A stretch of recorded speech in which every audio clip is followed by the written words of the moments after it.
Good afternoon. This Sunday we are going to hear about the parable of the prodigal son. The prodigal son is an oldie and a goodie of Jesus' parables. He is sharing this parable with the sinners, the tax collectors, the Pharisees, the scribes, those who have a way of keeping people in distinct confines, and yet he's trying to push the envelope. The parable is such that we have a younger son who wants his inheritance early. The father decides to give him the inheritance, even though it goes against most, if not all, cultural and societal norms. The father wasn't on his deathbed. Why should he give his inheritance early? And yet he gives the inheritance to the younger son. The younger son goes off to a distant land. The older son decides to stay home with his father, to work the land, to work the farm, to continue to invest in his inheritance. The younger son squanders his money, and he decides to come home.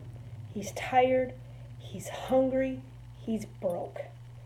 And when the father sees him off in the distance, he comes to him and embraces him with love, for what was once lost is now found. And in response to the younger son coming back, the father throws a hell of a party. Everybody's invited. And then the older son looks at this and says, "Why? I stayed home. I worked the land. I did what I was supposed to do. And yet you kill the fatted calf for the younger son who squandered all the money. This son of yours." And the father then says to the older son, "But this brother of yours has come home. You will always have my love. What is mine is yours."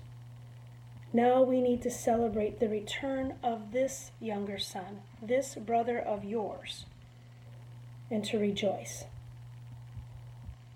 And then that's how it ends.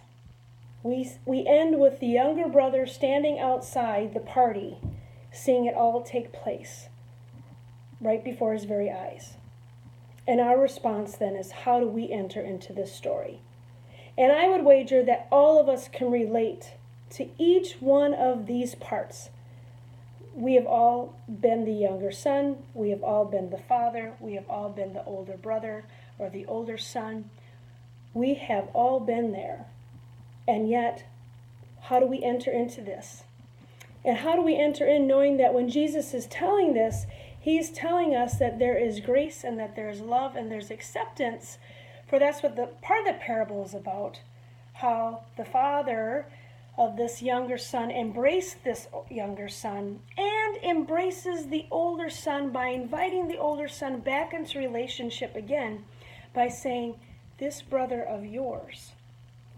Barbara Brown Taylor, one of my favorite preachers, preaches on this parable, and she ends her sermon like this, and I want to read it to you because I can't make this stuff up, and she's just way better than I am. She writes, "The story ends with the elder brother standing outside the house in the yard with his father, listening to the party going on inside. Jesus leaves it this way because it is up to each one of us to finish the story. It is up to each one of us to decide whether we will stand outside all alone being right, or give up our rights and go inside to take our place at a table full of reckless and righteous saints and scoundrels, brothers and sisters, united only by our relationship to one loving Father who refuses to give us the love we deserve, but cannot be prevented from giving us the love we need."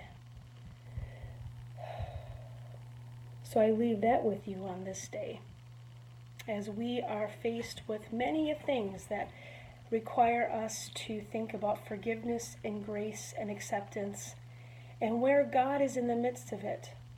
Paul Tillich wrote a sermon once where he talked about grace and how grace is around us everywhere because God is around us everywhere. I pray that that is true, and I believe it's true. It's just really hard to live out some days. God be with you on this day. May God's grace and light be with you in this week. and I hope to see you soon. God's peace and love be with you.